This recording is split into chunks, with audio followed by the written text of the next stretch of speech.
Hablamos de la diferencia entre judíos ortodoxos, cristianos. Jesús es el Salvador del mundo. Nadie puede llegar a Yahweh sin pasar por Jesús. Yo no puedo soportar nada que da la vuelta a Jesús. El Espíritu Santo vino a glorificar a Jesús. Bienvenidos una vez más a Eri Podcast. Soy su servidor, apóstol Randy Garvey, de Río Internacional. Y pues estamos aquí estudiando un tema bien profundo, los judíos y los cristianos. En el último episodio todavía tenía un texto que quería cubrir con ustedes que me gustaría tomar ahorita. Una vez más, estamos haciendo esto. ¿Para qué hablar de judíos y cristianos y qué es la diferencia? Porque hay un movimiento activo hoy día en la tierra. Especialmente lo veo en México, en toda Latinoamérica, creo que están bien a las vivas.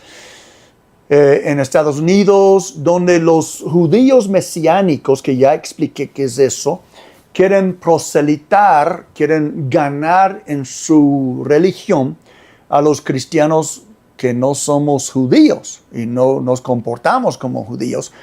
Y yo considero que eso es muy peligroso y vale la pena.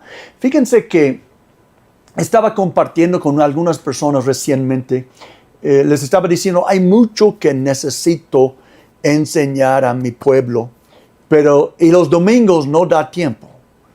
Sí, 52 prédicas en todo un año no da tiempo, y después con los invitados y los eventos especiales. Y por eso decidimos reavivar el Eri Podcast y tratar unos temas profundamente. Sí. Y entonces, pues prepárate. Yo espero que tengas tu Biblia, tu libreta de notas para escribir textos y apuntes conforme a tu interés. Efesios capítulo 2. Hablamos en el último episodio de tres diferentes grupos que Pablo escribió básicamente el mismo tema. A Romanos, a los Gálatas, a los Colosenses. Y ahora vamos a ver lo que Pablo escribió a Efesios, a los Efesios. Y él dice en Efesios 2, versículos 11 y 13, él dice, por lo tanto, recuerdan ustedes los que no nacieron siendo judíos. Porque en Éfeso la mayoría de los hermanos, si yo entiendo bien, eran cristianos no judíos, no eran judíos. Y entonces pues los judíos siempre estaban tratando de convencer a los cristianos a hacerse judíos. Sí, puedes creer en Jesús, pero también tienes que seguir la ley de Moisés y ahí está el problema. Entonces muchas veces Pablo en particular defendía al pueblo de este abuso de los judíos. Entonces él dice, está hablando ahora, está dirigiéndose a los que son cristianos, pero que no nacieron judíos. ¿Cuántos de ustedes no nacieron judíos? Yo dudo que escuchándome, nació judío. La gran mayoría de nosotros, pues, nacimos de mexicanos aquí. Yo nací en mi tierra de Carolina del Norte, pero no judío. Bien. Los que son llamados incircuncisos por aquellos que se llaman la incircuncisión. Ya toqué esto un poquito, pero para los judíos todo el mundo se dividió en dos clases. Los circuncisos, que eran los judíos, y los no circuncisos, que también llamamos gentiles, no judíos, para los judíos paganos. Sí, y entonces dos clases de personas. Y es verdad, es la verdad, en mi humilde opinión. Yo creo que solo hay dos clases de personas, pero no es circuncisos y incircuncisos, son los salvos y los condenados. Son los verdaderos cristianos y los demás. Sí. Pero la circuncisión a los judíos de aquel entonces tachaban a todos los que no eran judíos, los incircuncisos. Sí.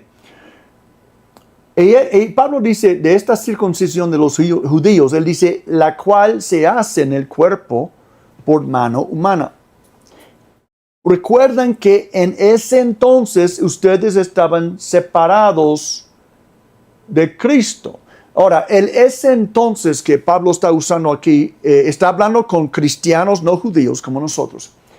Y él dice, sí, los tachan incircuncisos los judíos, pero es cierto, en aquel entonces, aquel entonces es antes que aceptaron, recibieron a Cristo y el Evangelio. En ese entonces estaban, y va a dar una lista de mala suerte para ellos, estaban separados de Cristo, ese es lo peor, excluidos de la ciudadanía de Israel, no tenían identidad de salvación, ajenos a los pactos de la promesa. Todos los pactos de la promesa eran para Israel, si entiendo bien. Sin esperanza, ay Señor, eso está terrible, sin esperanza y sin Dios en el mundo. No tenían Cristo, no tenían Dios, no tenían esperanza, no tenían ningún pacto de promesa, no tenían ciudadanía espiritual. Sí. Pero ahora en Cristo Jesús, no en Moisés, no en la ley, no porque hablas hebreo, ahora en Cristo Jesús, a ustedes que antes estaban lejos, ¿lejos de qué? Lejos de Dios, lejos de Cristo, lejos de las promesas, que estaban lejos, Dios los ha acercado. ¿Quién los acercó? Dios. Recuerden lo que Jesús dijo. Nadie puede venir a mí a menos que mi Padre lo llame. ¿Sí? Entonces Dios los ha acercado mediante la sangre de Jesús. Este está apuntando a la cruz. ¿Sí? No hay salvación sin la cruz de Jesucristo. Y la cruz de Jesucristo no vale si no hay una resurrección. Es todo un paquete. Sí.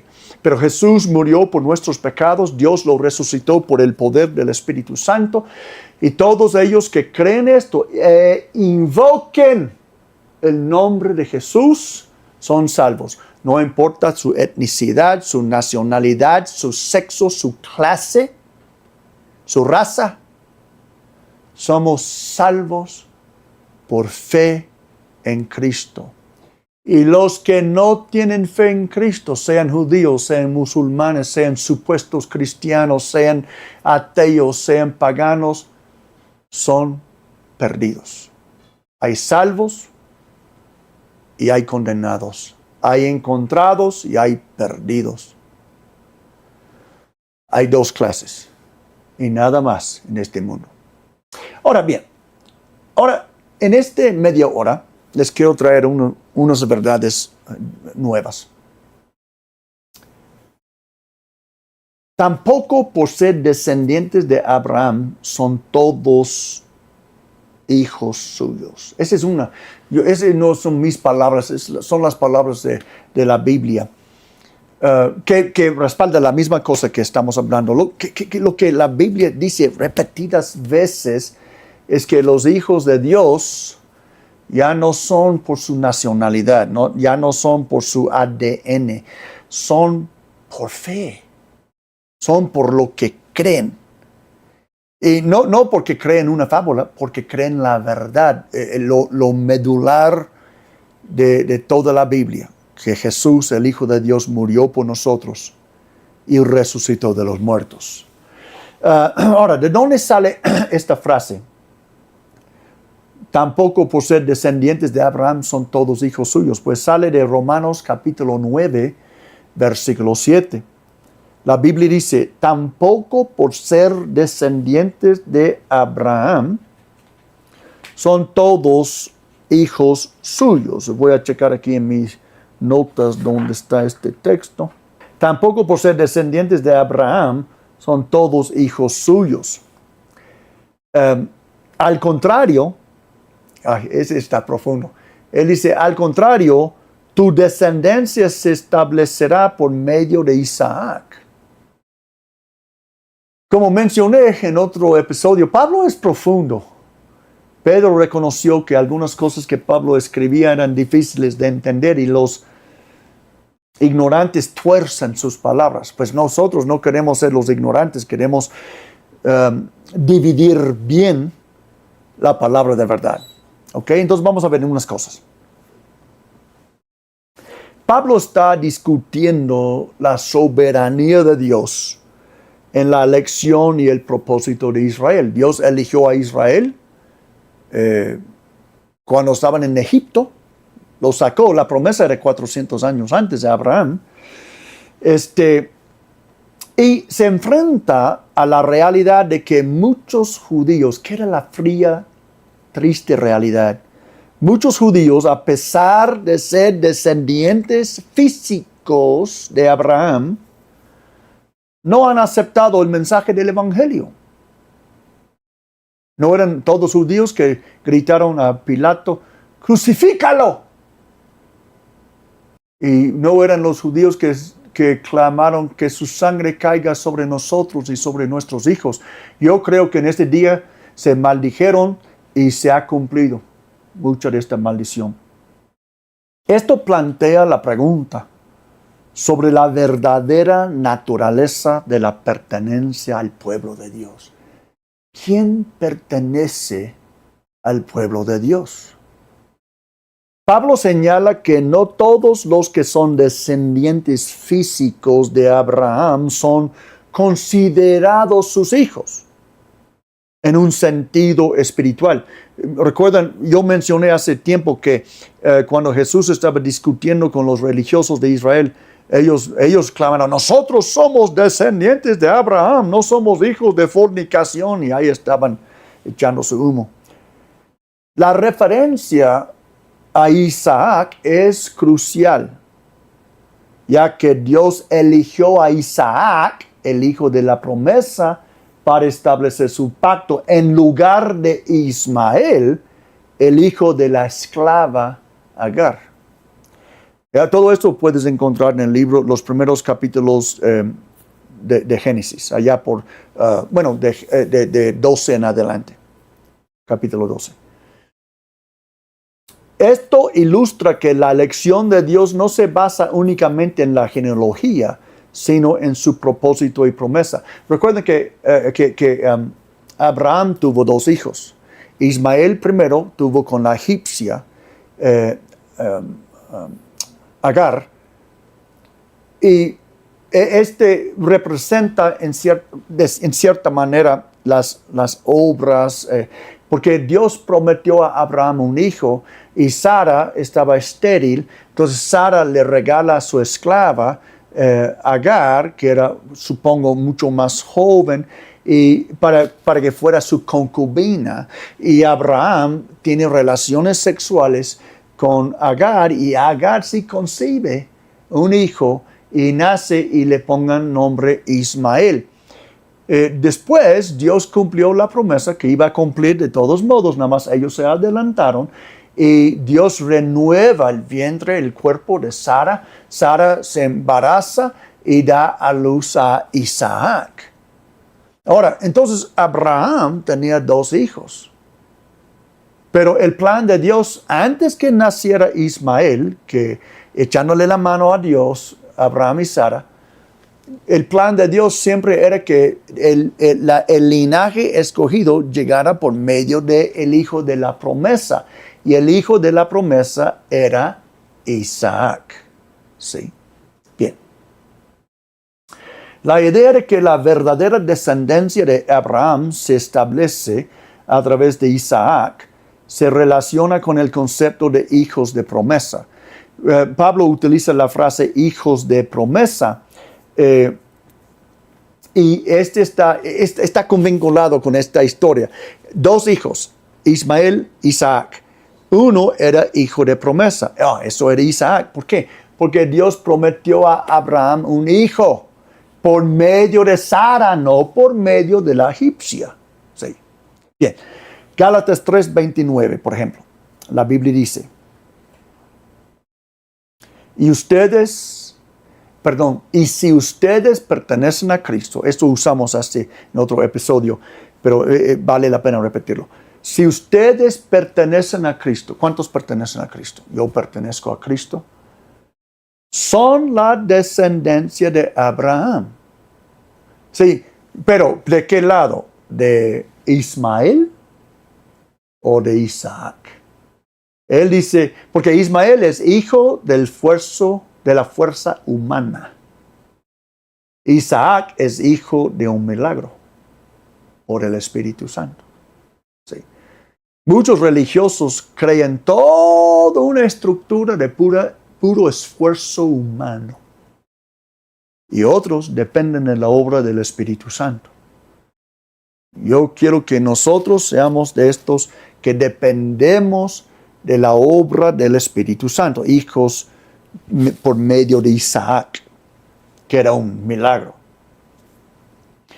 Y si ustedes pertenecen a Cristo, son la descendencia de Abraham y herederos según la promesa. Esa está la promesa otra vez. Herederos según la promesa. Recuerden que el texto que leímos al principio, Romanos 9:7, dice: tampoco por ser descendientes de Abraham son todos hijos suyos. Al contrario, tu descendencia se establecerá por medio de Isaac. Eso es algo que Dios dijo a Abraham. Porque Abraham, ay Dios, pero bendice también a Ismael.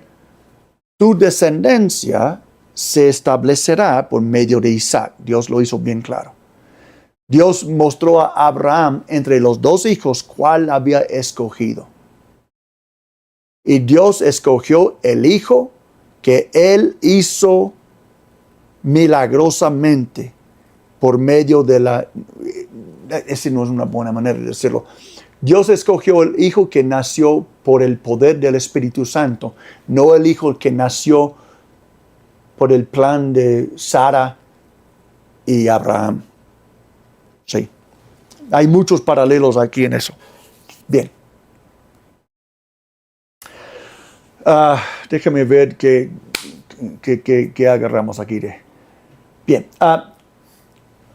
Pablo señala también que no todos los descendientes físicos de Abraham, eso ya leí.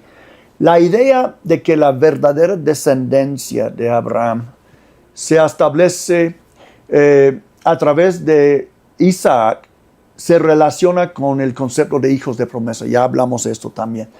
Esto significa que la pertenencia al pueblo de Dios se basa en fe en Cristo, no en herencia física. Yo sé que ya he dicho la misma cosa vez tras vez, pero es tan importante. La Biblia lo repite y lo repite y lo repite.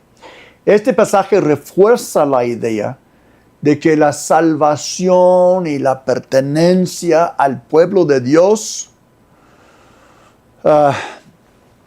no dependen de nuestra nacionalidad, de nuestra raza, de nuestro sexo, solo de la fe en Cristo. Todos los que creen en Jesús son considerados hijos de Dios y herederos de las promesas de Dios. Ahora, les quiero leer algo en Gálatas. Porque en Gálatas la Biblia va a agarrar esta misma, una metáfora utilizando Agar. Sabemos que Agar era la madre de Ismael, la egipcia que Abraham embarazó por fuerza humana. Isaac era hijo de Sara, que Dios hizo un milagro en su cuerpo para que ella pudo concebir y dar a luz a un hijo en su vejez. Pablo utiliza en este texto que vamos a leer la alegoría de Agar e Isaac para ilustrar la diferencia entre la esclavitud a la ley. Esclavitud a la ley, sí, toda la gente que sigue las leyes del Antiguo Testamento están en esclavitud. La esclavitud de la ley y la libertad de la gracia. Entonces hay dos sopas en este menú. Hay esclavitud por seguir la ley y hay gracia por seguir a Cristo. Son las únicas dos sopas que hay, ¿sí?, en este argumento entre judíos y cristianos. Aquí se enfatiza que los que son hijos de la promesa son los que nacen según el Espíritu. Ahora, vamos con Gálatas capítulo 4, si me siguen en su Biblia.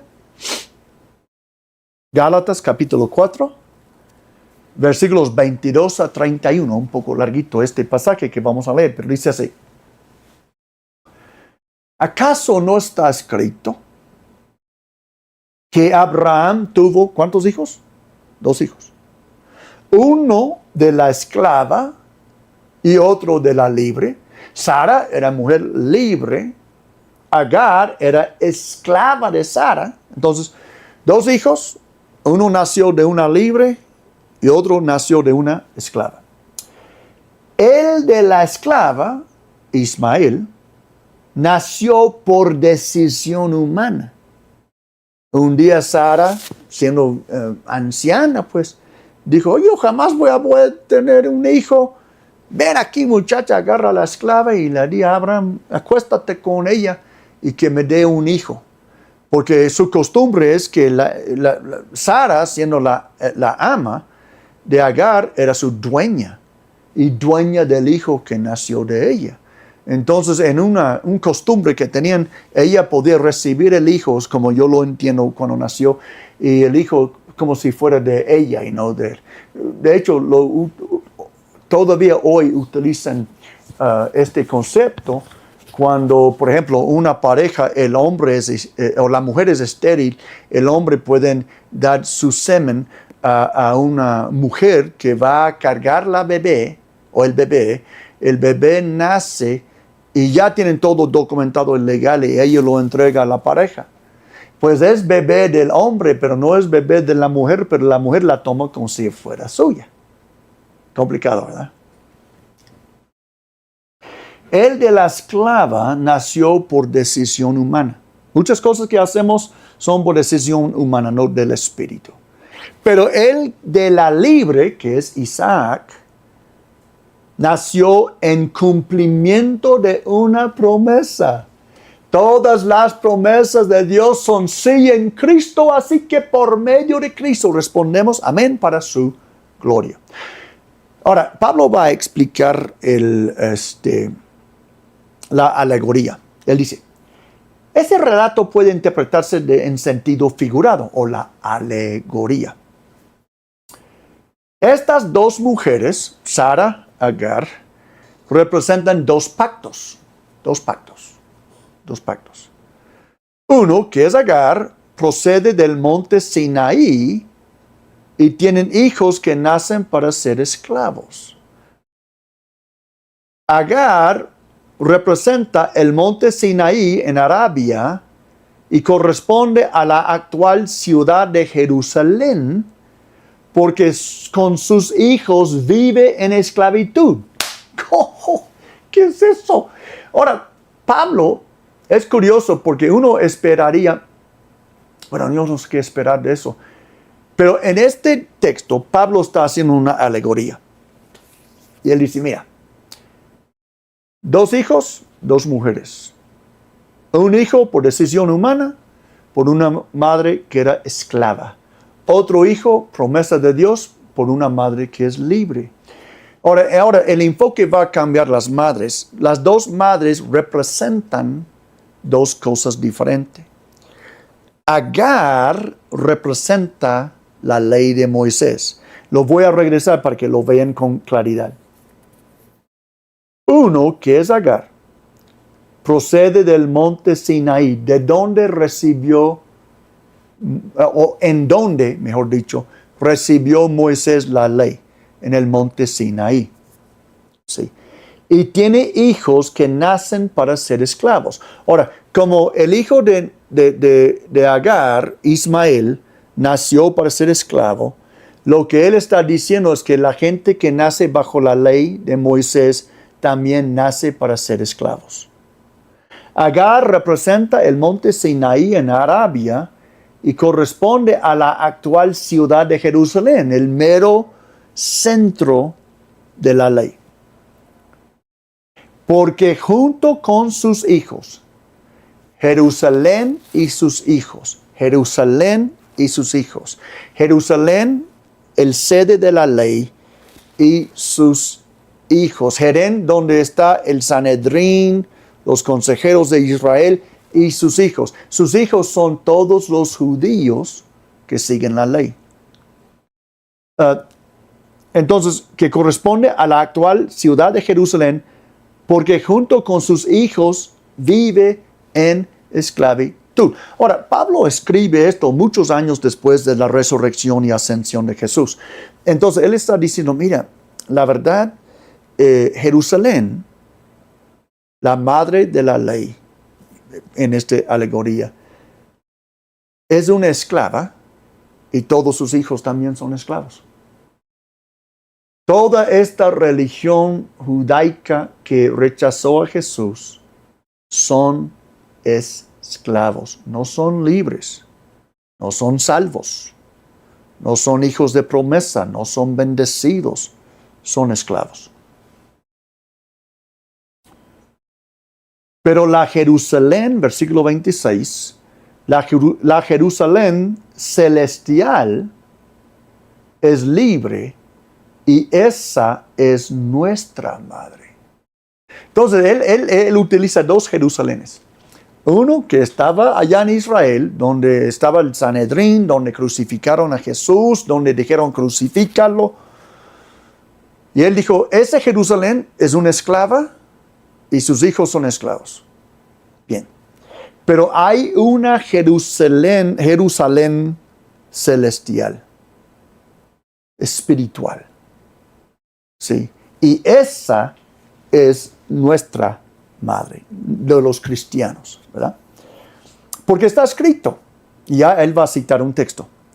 Tu mujer que nunca has dado a luz grita de alegría, y tú que nunca tuviste dolores de parto prorrumpe en gritos de júbilo, porque más hijos que la casada tendrá la desamparada. La desamparada, ese es el fin de la citación. Y después Pablo continúa diciendo, ustedes hermanos, al igual que Isaac, son hijos de promesa. Entonces ya sabemos de los hijos de esclavitud, los que su madre es Jerusalén, y ellos son hijos nacidos para esclavitud. Y vamos a ver que ellos son los que confían en la ley para su salvación. Son esclavos. Ustedes, hermanos, los que son cristianos, al igual que Isaac, son hijos por la promesa. Y así como en aquel tiempo el hijo nacido por decisión humana persiguió al hijo nacido por el Espíritu, así también sucede ahora. Ahora, ustedes tienen que leer el libro de Génesis para entender lo que Pablo está diciendo. Pero sabemos que hubo una ruptura en el campamento de Abraham, porque cuando creció Ismael Isaac perseguía a Isaac, Sara se enojó y le dijo a Abraham que le corriera a ella, a Agar y a su hijo. Y es lo que pasó. Pablo está diciendo, mira, esta misma persecución sigue hoy. Nada más, ahora estamos hablando de judíos y cristianos. Los judíos persiguieron los cristianos los primeros años de la cristiandad. Y eso es lo que Pablo está diciendo aquí. Pero ¿qué dice la Escritura? Echa de aquí a la esclava y a su hijo. Eso es lo que Sara dijo a Abraham. Echa de aquí a la esclava y a su hijo. El hijo de la esclava jamás tendrá parte en la herencia con el hijo de la libre. Así que, hermanos, no somos hijos de la esclava, sino de la libre. En otras palabras, Pablo está diciendo, esto no se mezcla. Tú no puedes mezclar la esclavitud y la libertad. No puedes mezclar la Jerusalén de la tierra con la Jerusalén celestial. Somos de dos diferentes madres. La ley es una madre esclava y la gracia por medio de Jesús es una madre libre. Y nosotros nacimos de la madre libre, de la gracia de Dios por medio de Jesús. No nacimos de la esclavitud de una ley. Pues hasta aquí llegamos, amados míos. Yo espero que aprendieron mucho hoy. Pues vamos a seguir profundizando en qué es la diferencia entre un cristiano y un judío. Que Dios los bendiga. y hasta la próxima.